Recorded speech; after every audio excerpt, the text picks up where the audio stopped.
السلام علیکم ورحمۃ اللہ وبرکاتہ۔ بسم اللہ الرحمن الرحیم۔ الصلاۃ والسلام علیک یا سیدی یا رسول اللہ، الصلاۃ والسلام علیک یا سیدی یا حبیب اللہ، الصلاۃ والسلام علیک یا سیدی یا نبی اللہ وعلی آلک وصحابک یا سیدی یا نور من نور اللہ۔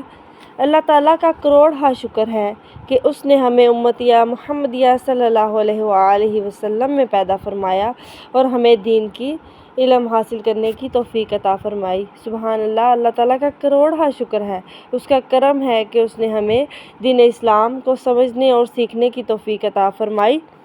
تو زہد و تقویٰ بھی بہت ضروری ہے، زہد و قناعت بھی بہت ضروری ہے۔ تو آج ہم زہد و قناعت کے بارے میں ڈسکس کریں گے۔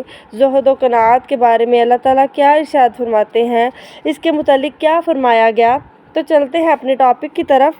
اللہ تعالیٰ اپنے قرآن پاک میں ارشاد فرماتے ہیں، فَمَا مَتَاعُ الْحَيَاةِ الدُّنْيَا فِي الْآخِرَةِ إِلَّا قَلِيلٌ۔ دنیاوی یعنی دنیا ساز و سامان کی آخرت میں کوئی حیثیت نہیں۔ اسی طرح سے فرمایا جاتا ہے، جان لو یقیناً دینوی زندگی لہو و لعب یعنی کھیل کود، ظاہری زینت اور اس میں مال و اولاد پر فخر کے سوا کچھ نہیں۔ حضرت نجم الدین نصفی علیہ الرحمہ فرماتے ہیں، انسان کی کیفیت میں 40 سال تک ہر 8 سال بعد تبدیلی واقع ہوتی رہتی ہے۔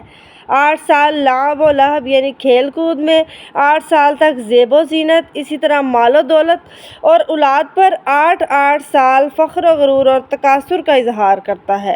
پھر جب 40 سال تک پہنچ جاتا ہے تو اگر اللہ تعالیٰ اسے آخرت کی توفیق عنایت فرما دے تو شاید آخرت جمع کرتا ہے، ورنہ خسران مبین میں مبتلا ہو جاتا ہے۔ استغفر اللہ۔ اللہ تعالیٰ کے ارشاد کمثل غیث اعجب الکفار نبات میں کفار سے مراد کاشتکار ہے۔ کاشتکار کھیتی باڑی، کیونکہ کفر کا معنی پوشیدہ کرنا ہے اور کاشتکار بیج زمین میں چھپا دیتا ہے۔ بیج کے معنی کھیتی کا خشک ہونا، ثم یکون حطاما میں مراد اس کا ریزہ ریزہ ہو جانا ہے۔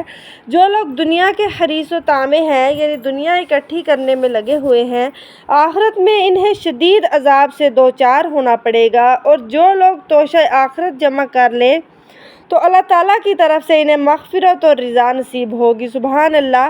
نبی صلی اللہ علیہ وآلہ وسلم نے فرمایا، اللہ تعالیٰ ایماندار کو دینوی آسائشوں سے پرہیز کراتا ہے، یعنی جو دین میں تو اس کے لیے بہت زیادہ کثرت ہر طرح کی اس کو نعمتیں فروغ ملتی ہیں، لیکن جو دیندار ہوتے ہیں یعنی دین کا علم حاصل کرنے والے ہوتے ہیں، دین کی طرف توجہ کرنے والے ہوتے ہیں، ان کے متعلق نبی کریم صلی اللہ علیہ وآلہ وسلم نے ارشاد فرمایا، اللہ تعالیٰ ایماندار کو دینوی علائشوں سے پرہیز کراتا ہے، یعنی جو دنیا میں ہر طرح کی ایسی نعمتیں پائی جا رہی ہیں جن کی طرف انسان جیسے دولت ہے، اس طرح کی آسائشیں جن کی طرف کھینچا چلا جاتا ہے، تو جس کو اللہ تعالیٰ دین کا علم یا دین کی طرف لے آتا ہے وہ ان چیزوں سے دور ہو جاتے ہیں۔ جس طرح بیمار کو بعض دفعہ کھانے پینے کی اشیاء سے پرہیز کرایا جاتا ہے، اسی طرح سے حضرت برا بن عازب رضی اللہ تعالیٰ عنہ فرماتے ہیں، نبی صلی اللہ علیہ وآلہ وسلم نے فرمایا، اللہ تعالیٰ کے بعض خاص بندے ہیں جنہیں اعلیٰ علیین میں رفعت و عظمت سے نوازا جائے گا۔ وہ لوگوں میں سب سے بڑے عاقل ہیں۔ کون؟ جن کو اللہ تعالیٰ نے اعلیٰ علیین یعنی بلند مرتبے اور رفعت و عظمت سے نوازا گیا ہے، وہ لوگ سب سے بڑے عاقل ہیں، یعنی عقل رکھنے والے ہیں۔ صحابہ کرام رضوان اللہ علیہم اجمعین عرض گزار ہوئے، یا رسول اللہ صلی اللہ علیہ وآلہ وسلم، وہ سب سے بڑے کیسے عاقل ہوئے؟ فرمایا، وہ اپنی پوری ہمت و کوشش سے اللہ تعالیٰ کی طرف دوڑتے رہتے ہیں اور اللہ تعالیٰ کی رضا و خوشنودی کی طرف راغب ہوتے ہیں۔ دنیا اور اس کی فضولیات یعنی اس میں جو فضولیات پائی جاتی ہیں، سرداری اور مال و متاع سے انہیں کوئی غرض نہیں، اس لیے کہ وہ ان کو نقصان دہ اور ذلیل معلوم ہو۔ انہیں جو میسر آیا صبر اور استقامت سے اسی پر قناعت کی، مزید آگے کسی اور دوسری چیز کی طرف نہیں بھاگے۔ اس کا مفہوم ہے، نبی کریم صلی اللہ علیہ وسلم نے فرمایا، اللہ تعالیٰ کی گرفت سے ڈرو، کیونکہ قیامت کے دن اللہ تعالیٰ فرشتوں سے فرمائے گا، مخلوق سے میرے برگزیدہ بندوں کو جنت میں لے جاؤ۔ فرشتے عرض کریں گے، الہی وہ کون ہے؟ ارشاد ہوگا، قناعت اختیار کرنے والے، مصائب پر صبر، میری رضا و خوشنودی کے طالب اور میری تقدیر پر راضی ہونے والے فقیر ہیں، انہیں جنت میں لے جاؤ۔ چنانچہ وہ بلا حساب جنت میں داخل ہوں گے، وہاں خوشی و مسرت سے کھائیں گے پئیں گے، جبکہ امیر لوگ حساب و کتاب میں ادھر ادھر سرگرداں ہوں گے، کبھی ادھر کبھی ادھر پھر رہے ہوں گے۔ حضرت فضیل بن عیاض رضی اللہ تعالیٰ عنہ فرماتے ہیں، جو رزق حلال کی طلب میں اپنے نفس کو مقام ذلت تک پہنچا دے، روز قیامت وہ صدیقین میں شمار ہوگا اور شہداء کے برابر مرتبہ پائے گا۔ سبحان اللہ۔ جب قیامت قائم ہوگی، بیان کرتے ہیں کہ کسی نیک مرد نے خواب میں دیکھا قیامت قائم ہے اور لوگ جنت کی طرف رواں دواں۔ میری نظر ایک جماعت پر پڑی جن کے چہرے نہایت خوبصورت، حسن و جمال میں بے مثال۔ میں بھی ان کے ساتھ ہو گیا، لیکن فرشتے درمیان میں آ گئے۔ میں نے پوچھا، یہ کون لوگ ہیں؟ وہ کہنے لگے، یہ نیکیوں میں سبقت لے جانے والے ہیں، اپنی ذات پر دوسروں کو ترجیح دینے والے ہیں، لہٰذا ان کے ساتھ اور کوئی نہیں چل سکتا۔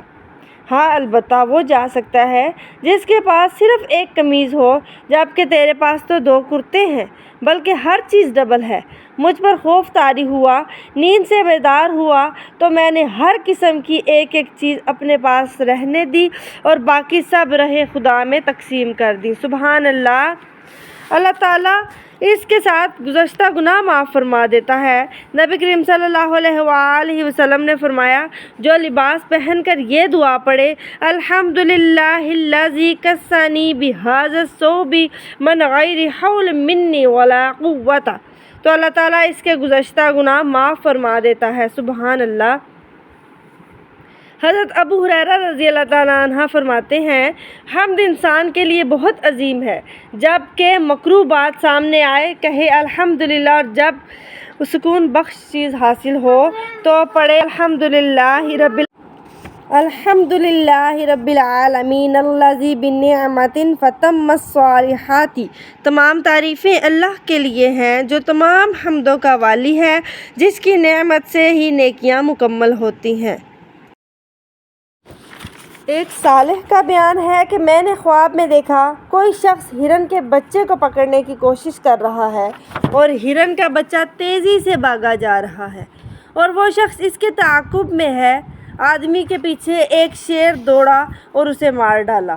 پھر ایک اور شخص اسی ہرن کے بچے کے تعاقب میں ہے، مگر اس کو بھی شیر نے پھاڑ دیا۔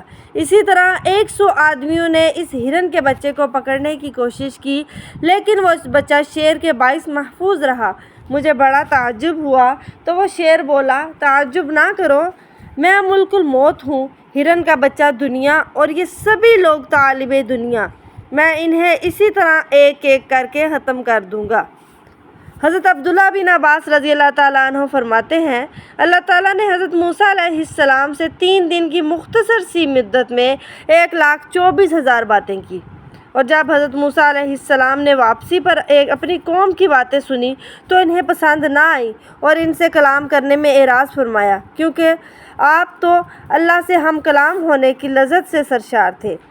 ان تمام باتوں کا ماحصل یہ چند چیزیں تھیں، یعنی اللہ تعالیٰ نے حضرت کلیم اللہ علیہ السلام سے فرمایا، جسے میرا قرب محبوب ہو وہ دنیا سے کنارہ کشی کرے، حرام سے بچے، میری گرفت سے خوب روئے، کیونکہ اس سے بڑھ کر کوئی عبادت نہیں، عبادت کی لذت رونے میں ہے۔ اس سے حضرت موسیٰ علیہ السلام نے اس پر حضرت موسیٰ نے عرض کی، الہی ان باتوں پر عمل کی کیا جزا ہے؟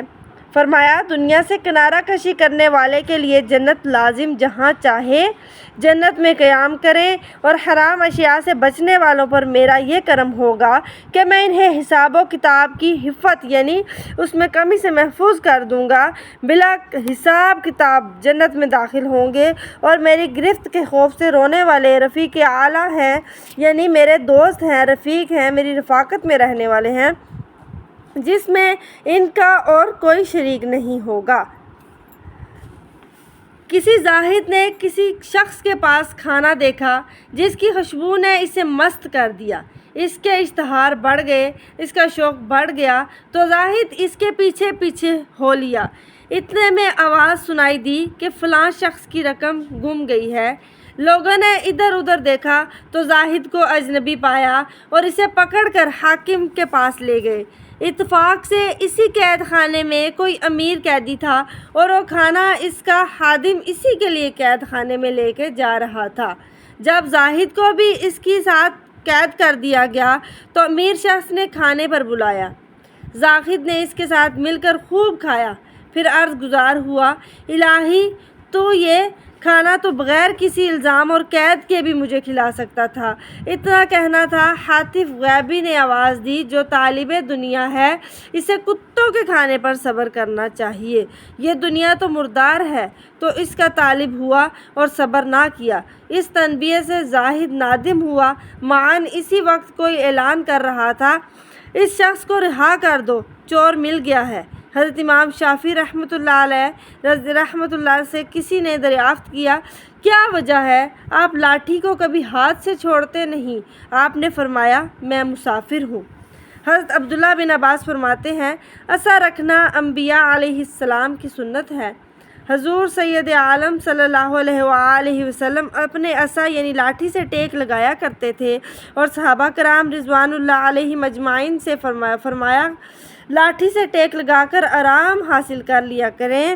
عصا مسلمان کے لیے رکھنا مستحب ہے۔ بادام کی چھڑی ضرر رساں درندے، چور، ڈاکو وغیرہ سے محفوظ رکھنے کی تاثیر رکھتی ہے۔ نبی کریم صلی اللہ علیہ وآلہ وسلم نے فرمایا، 40 سالہ شخص کے لیے لاٹھی کبر و غرور سے بچاتی ہے، یعنی ان کو غرور کی طرف نہیں جانے دیتی۔